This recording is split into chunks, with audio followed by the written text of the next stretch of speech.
welcome to another episode of TTGN. I'm your host, SirTurtle, and today we're going to be going over some Heroes of the Storm news articles released a few days ago.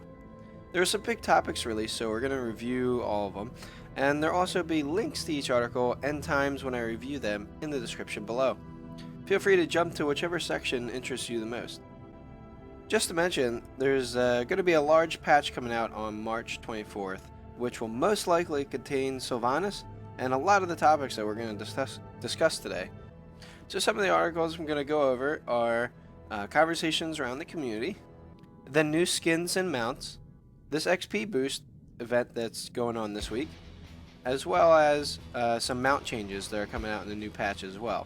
So now let's get started with some articles. Okay, so here we're getting into the conversations around the community. This was one that was released on the 19th. Today's the 21st, so a couple days ago, but I finally got a chance to really read it, and I actually really like this article. It kind of goes through what Blizzard has been doing so far and what their plans are on improving things. So we'll go down to the first one here, which is tighter matchmaking. And Blizzard tries to make, I'll just summarize everything for you, but Blizzard tries to make the matchmaking win rate about 50%. So yeah, you're going to play with people your own skill level, but you're also going to play with people who are even less skill level than you or a higher skill level than you. And, it kind of balances out in the long run. So like, especially in like quick match and stuff, don't expect to win every time. The game is not designed for that. It's designed to be fair, to make it fair for everyone else. And that's really hard to do. And they're kind of saying here that we're trying. We're trying. There's not enough people to make it work to the fullest, mainly because it's closed beta. So you have to remember that. It is closed beta. They're trying to do some improvements and all this stuff. And how the matchmaking works is it will try and set you up with a pre-made team of what you have. So if you have a pre-made team of 5, you have a group of 5 people, it's going to try and pair you with another group of 5 people. If it can't, in a reasonable amount of time, then it'll find a group of 4 and 1, and so on and so forth. And then same, if you have a group of 3 people, it'll try to find you a match with 3 people in a group, or 2 solos and a group of 3, or a group of 2 and 3. So, it tries to balance that out as much as it can to make the games as fair as possible. And I personally love that strategy, mainly because it makes for better games. If you have a group of 5 and you go into a game and you play another group of 5, you could definitely tell that you're playing with a cooperative group, just based on the plays, and it just makes for a better game. I mean, I actually dislike when you just steamroll over a team and win in 10 minutes, because you don't really learn anything. It's not a good match. You're not picking up on cues that the enemy's doing and things like that. So I like the pre-made teams. I think it could be worked on, but I like the concept at least. And Matt from Blizzard kind of goes into something here, and I'll quote something that he has here, is that everyone is roughly the equivalent skill level. That doesn't account for someone having a bad day or playing a hero they're not familiar with. Especially in quick match, this is true, because I know I've had my bad games, and I'm sure you guys have too. And also, or maybe it was a hero you haven't played in a while, and you're kind of get back in the swing of things, or it's a new character, or you're just not familiar with them. So it tries to take that into account when matching you up with teams, and they're just kind of going over that here.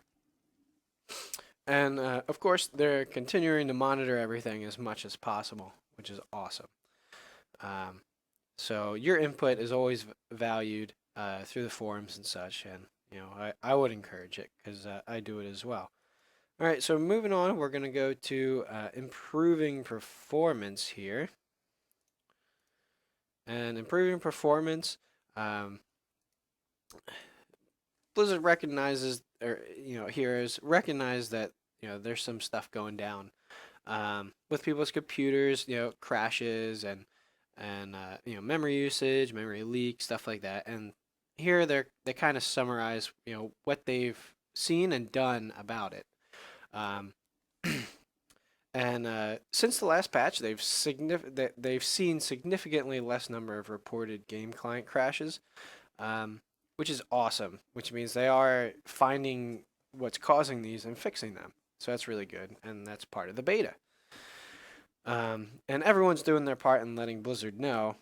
And here's a storm now through the forums and such. And I've done my part. If I see something that I that looks askew, I'll try and find a forum post on it. If I can, I'll make one, or I'll comment on somebody's who had a similar issue.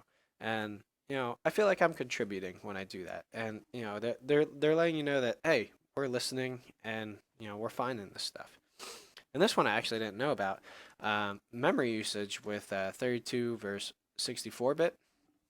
Basically, I'll summarize it here. Basically, if your computer has low RAM or you're having memory issues running Here's a Storm, try using the 32-bit client.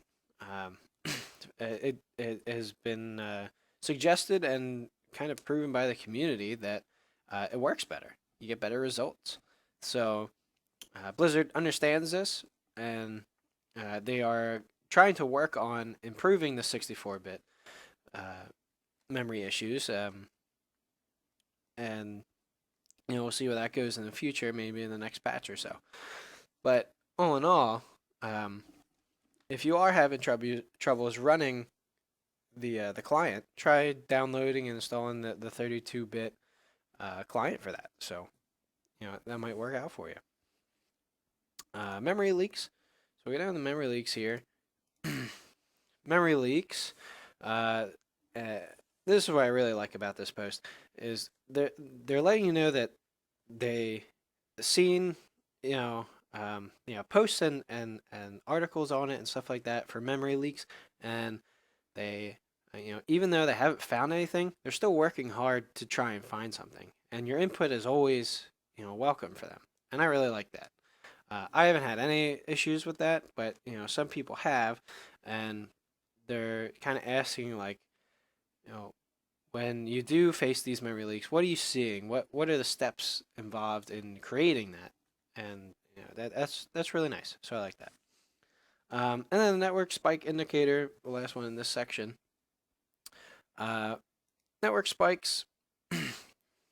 If you do Control Alt F in game, or it might even work on the homepage or whatever. But it gives you some network information like ping and a network spike. And the network spikes they're saying here is causing some confusion with what it means. So they're going to be looking at that and redesigning that menu that pops up, so you can see what how you're connected to the Hero servers and stuff like that. So it's really nice.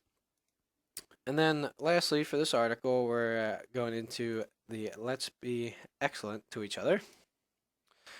And Let's Be Excellent to Each Other is mainly about toxicity and what Blizzard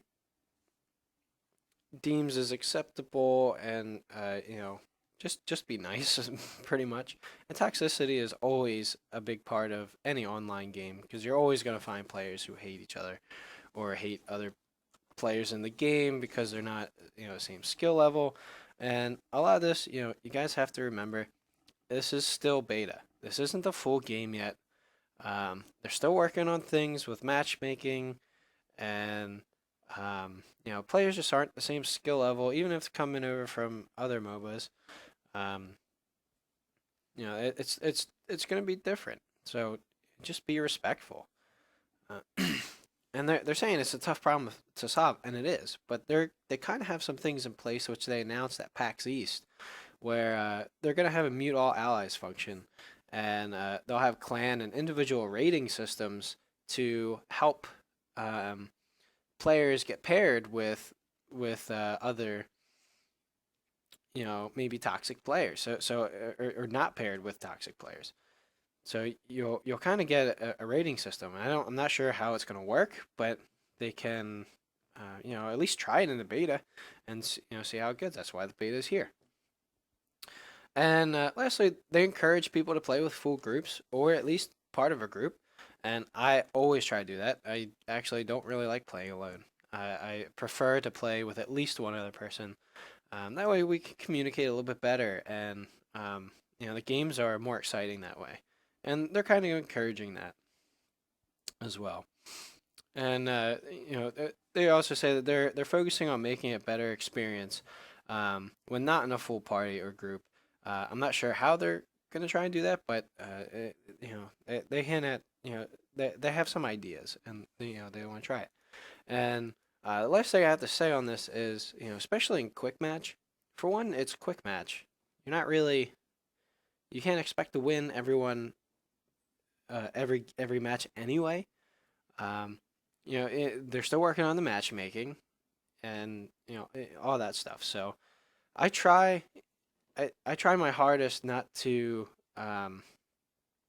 take offense to toxicity players, but like when I see somebody being negative to somebody else on the team, it's just like, well, you know what, dude, like, yeah, if you can't take it, then just leave, or can you please stop, because it's hurting the team morale for one, and also maybe that guy's just having a bad day, or maybe he's letting his brother play or sister play, or something like that. So just relax, just keep it calm.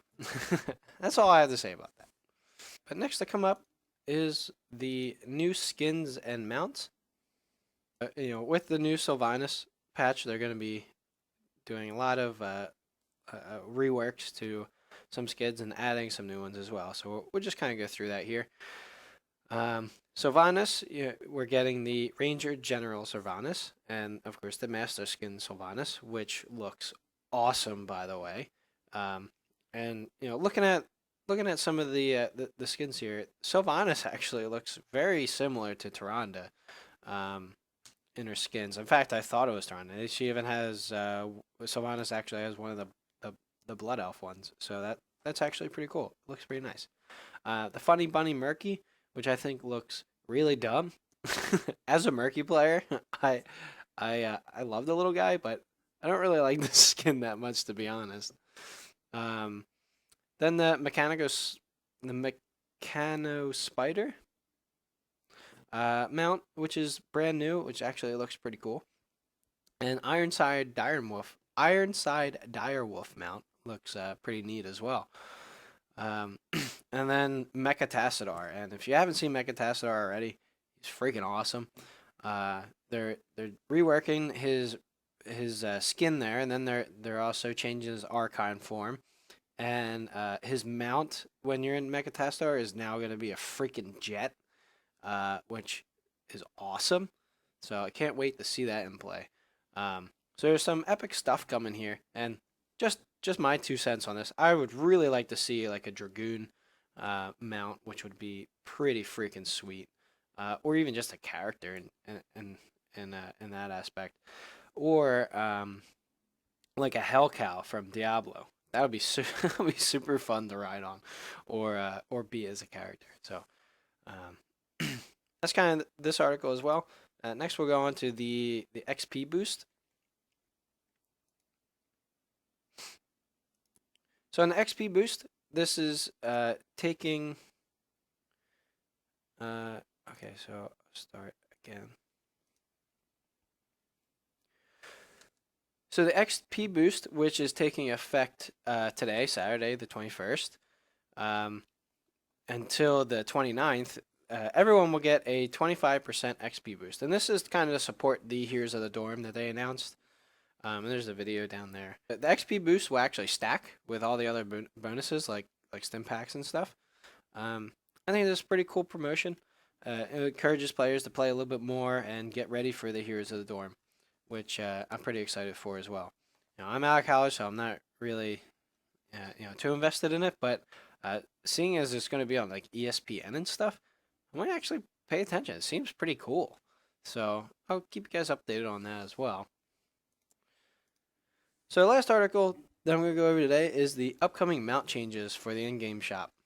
And it's kind of cool. I'm glad they put this out here just just so it's not a surprise when you go to see a patch and you see stuff missing. But they are going to be getting rid of the Cyber and Dire Wolf mounts temporarily, but they won't be available in the shop anymore. And that's coming up in the next closed beta patch. So if you're interested in getting the Cyber Wolf or the Dire Wolf, hurry up.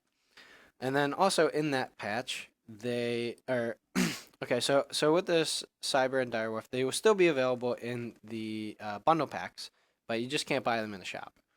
So they're taking those two out, and they're adding the Magic Carpet and Lunar Tiger, which released, I think back in January. But took it off the market temporarily, and now they're back on. So they're going to be available for purchase in the in-game shop, and they're encouraging everyone to ride in style. So I kind of like the Tiger. The Magic Carpet, I'm indifferent about, but seem like pretty cool ones. I think the Tiger will look great with Lily or Chen. But just as a reminder, if you're looking to get the Cyber Direwolf, gotta get them now. And the Magic Carpet and Lunar Tiger are coming in replace of those. All right, well that about does it for this episode of TTGN. Thank you guys for tuning in, and I'll see you guys next time.